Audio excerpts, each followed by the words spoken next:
नमस्कार, मैं रवीश कुमार। यह उस चाबहार बंदरगाह का ट्रैफिक कंट्रोल रेडार टावर है जहां भारत का भी पैसा लगा था। अमेरिका के दबाव के कारण भारत ईरान के चाबहार प्रोजेक्ट से अलग हो गया। यह तस्वीर अमेरिका के रक्षा सचिव हेग्सेथ ने ट्विटर पर साझा की है।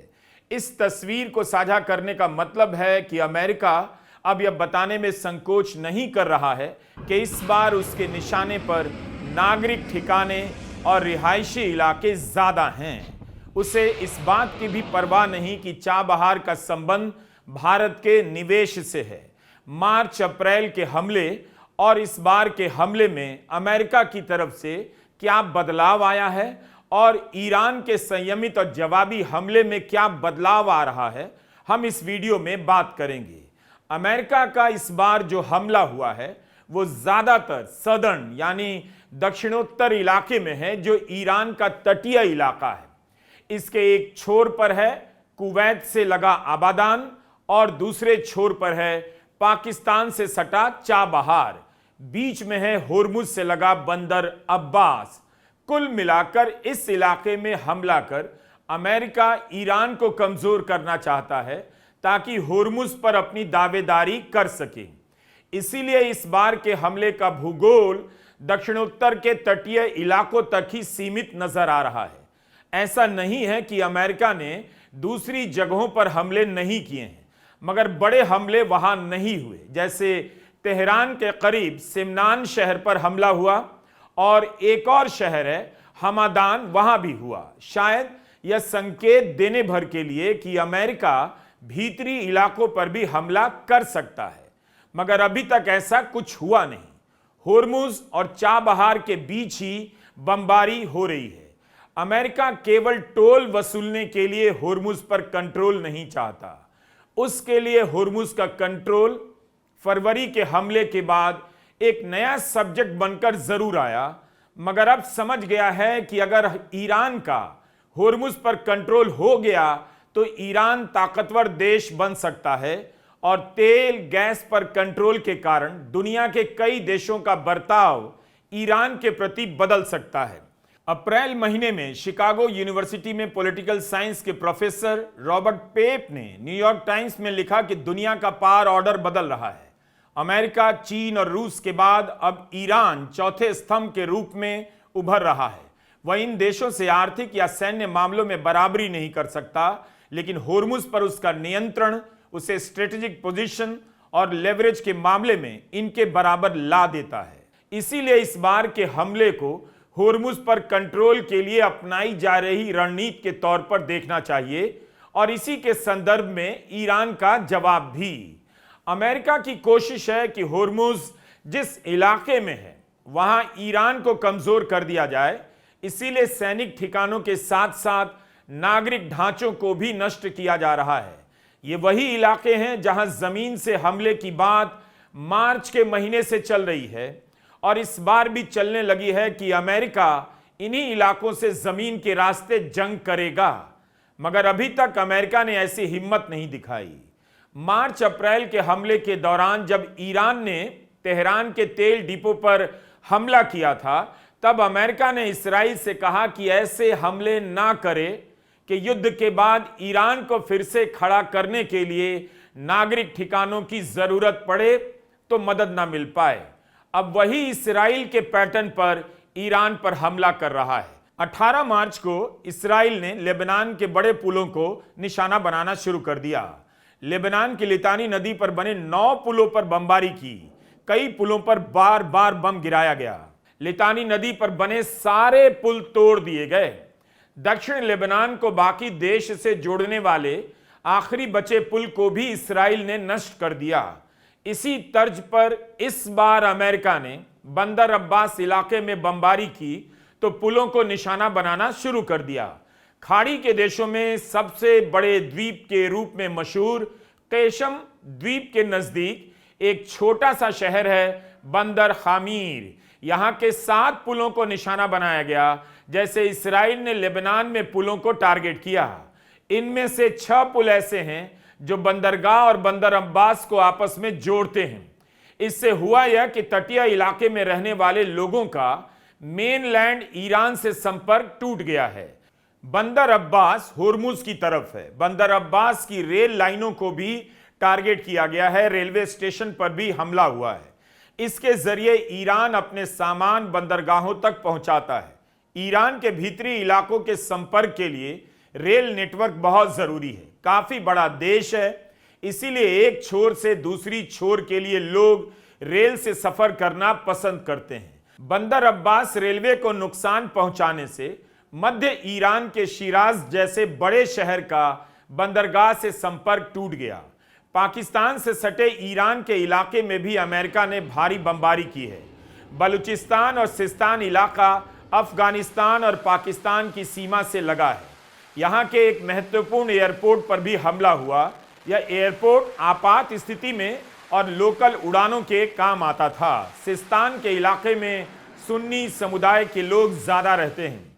ऐसा नहीं है कि पिछली बार अमेरिका ने नागरिक ठिकानों पर हमला नहीं किया, तब भी पुलों और रेलवे लाइन को टारगेट किया, लेकिन सीज फायर के दौरान ईरान ने उन्हें फिर से बहाल कर दिया। इन हमलों के जरिए अमेरिका दक्षिणोत्तर ईरान के तटीय इलाकों को ईरान के जमीनी हिस्से से अलग करना चाहता है, ताकि लोगों का जीवन ठप हो जाए और हाहाकार मचे।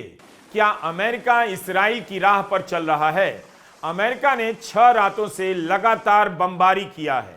इन हमलों में ईरान के 38 लोग मारे गए और 400 से ज्यादा घायल हुए हैं। तो सब कुछ होर्मुज को लेकर हो रहा है। इसका मतलब है यहां से तेल और गैस की सप्लाई पर अभी असर दुनिया भर में पड़ने वाला है। आपने खबर सुनी होगी कि फिलिस्तीन की तरफ भारत ने भी जहाज कंपनियों से कहा है कि भारतीय नाविकों की इस इलाके में ड्यूटी ना लगाएं। भारत के 3 लाख नाविक समुद्री जहाजों पर काम करते हैं। आने वाले दिनों में क्या होगा, इसे लेकर राय बटी हुई दिखाई दे रही है। कुछ अर्थशास्त्री कह रहे हैं कि अगस्त में दुनिया भर के बाजारों में भारी तबाही आने वाली है। इसे अगस्त शॉक का नाम दिया जा रहा है। दूसरी तरफ एक तर्क यह भी चल रहा है कि मार्च और अप्रैल के महीने में इस तरह की तबाही की बात की गई थी, लेकिन बाजारों ने तेल की कमी और बढ़े हुए दामों को झेल लिया। उतना असर नहीं पड़ा जितना समझा जा रहा था कि होगा। $200 प्रति बैरल तक कच्चे तेल का भाव चला जाएगा। इसीलिए सवाल किया जा रहा है कि क्या होर्मुज का प्रभाव जितना होना था अब हो चुका है या आगे देखना बाकी है? क्या यह मुमकिन है कि IRGC भी इस बारे में सोच रही होगी और इसीलिए लाल सागर पर बाब-अल मंदब को बंद करने की धमकी दी जा रही है, ताकि नुकसान का दायरा बढ़ाया जा सके? अब आते हैं ईरान की जवाबी कार्रवाई पर। ईरान का हमला इस बार भी सीमित है, संयमित है, संकुचित है। वह अपनी पूरी ऊर्जा एक बार में खर्च नहीं करना चाहता, मगर उसमें भी कुछ बदलाव दिख रहे हैं। जैसे मार्च अप्रैल के हमले में ईरान ने ओमान पर हमला नहीं किया, मगर इस बार ओमान के बंदरगाह दोकुम पर हमला हुआ है। यह बंदरगाह होर्मुज से 500 किलोमीटर की दूरी पर है। यह बंदरगाह US नेवी को सर्विस करता है। रिफ्यूलिंग वगैरह का पोर्ट है यहां, उस पर ईरान ने टारगेट किया। ईरान ने दावा किया है कि जॉर्डन के अमेरिकी सैनिक अड्डे पर काफी बड़ा हमला किया है। सीरिया के अंदर सैनिक अड्डे पर भी हमला हुआ है। सीरिया, जॉर्डन और इराक की सीमा पर एक शहर है सीरिया का तन्फ, वहां भी ईरान ने बड़ा हमला करने का दावा किया है। लेकिन सीरिया के सैन्य अधिकारी कह रहे हैं कि अमेरिका के अड्डे पर ईरान का हमला नहीं हुआ है। IRGC ने जॉर्डन की जनता के नाम एक पत्र भी जारी किया है। कहा है, हमने पिछले 3-4 दिनों में अमेरिका के सैनिक ठिकानों में बड़ी तबाही मचाई है। अब जॉर्डन की जनता से गुजारिश की जाती है कि खुद को अमेरिका के कब्जे से मुक्त कराएं। उनके दामन पर जो दाग है उसे मिटाने का समय आ चुका है। यानी जिस तरह से अमेरिका फरवरी मार्च के महीने में ईरान की जनता से अपील कर रहा था कि वह अपने नेतृत्व के खिलाफ विद्रोह कर दे, इस बार ईरान जॉर्डन की जनता से अपील कर रहा है। पिछले साल जून के 12 रोजा जंग में कतर के अल उदैत एयरबेस को टारगेट किया गया था। तब अमेरिका को लगा कि उसका कमांड और कंट्रोल सिस्टम कमजोर पड़ा है। वह अपनी फैसिलिटी जॉर्डन ले गया। ईरान का हमला इस बार भी अमेरिका की सैटेलाइट और रेडार सिस्टम को ध्वस्त करने में लगा हुआ है ताकि उसका सूचना तंत्र इलाके में कमजोर पड़ जाए। इसके बाद भी ईरान की तरफ से नागरिक ठिकानों और ढांचों पर अभी बड़े पैमाने पर हमला नहीं दिखता। पिछली बार की तरह आईआरजीसी का बयान तो आया है कि अगर हमारे नागरिक ढांचों को टारगेट किया गया तो हम पूरे खित्ते के इलाके के नागरिक ढांचों पर हमला करेंगे। क्या ईरान अमेरिका के हमले के जवाब में ऐसा करने जा रहा है? एक अरबी चैनल अल मायादीन की रिपोर्ट के अनुसार इराक में एक बड़ी गैस कंपनी पर हमला हुआ है जिसका अमेरिका की कंपनी के साथ करार था। कुवैत के डिसैलिनेशन प्लांट पर भी हमला हुआ है। कुवैत में पानी की 90% सप्लाई इसी प्लांट से होती है। देखना होगा कि इसका लड़ाई पर क्या असर पड़ता है। वली नासर ने फाइनेंशियल टाइम्स में लिखा है कि जब 17 जून को MOU साइन हो रही थी तब ईरान को बढ़त हासिल थी। वह अमेरिका को आर्थिक नुकसान पहुंचाने में सक्षम हो चुका था और इस लेवरेज से अमेरिका को बातचीत की टेबल पर ले आया। लेकिन इस बार अमेरिका शक्ति संतुलन अपने पक्ष में करना चाहता है। इसीलिए ईरान को लगता है MOU के बहाने जो युद्ध विराम का समय मिला उस दौरान अमेरिका अपनी ताकत को जुटाने में लगा, तेल के भंडारों को भरने में लग गया। अमेरिका में तेल की जितनी भी किल्लत होगी ईरान को बढ़त मिलेगी। इसीलिए ईरान नहीं चाहता कि हुर्मुज का कंट्रोल उसके हाथ से निकल जाए। मार्च अप्रैल के हमलों के दौरान ईरान ने अमेरिका के तमाम प्रोपेगेंडा को ध्वस्त कर दिया था। अलग अलग दूतावासों से वीडियो जारी किए गए। उनके क्रिएटिव्स अमेरिका के तमाम दावों पर भारी पड़ रहे थे। काफी कल्पनाशीलता नजर आ रही थी जो ईरान के पक्ष को पूरी दुनिया में मजबूती से रख रही थी। इस बार के दौर में ईरान किस तरह का प्रदर्शन कर रहा है? क्या अपने उस प्रदर्शन को दोहरा पाएगा? ईरान इस बार ट्रंप और उनसे जुड़े लोगों के व्यापारिक हितों को जमकर टारगेट कर रहा है। एक वेबसाइट है ड्रॉप साइट।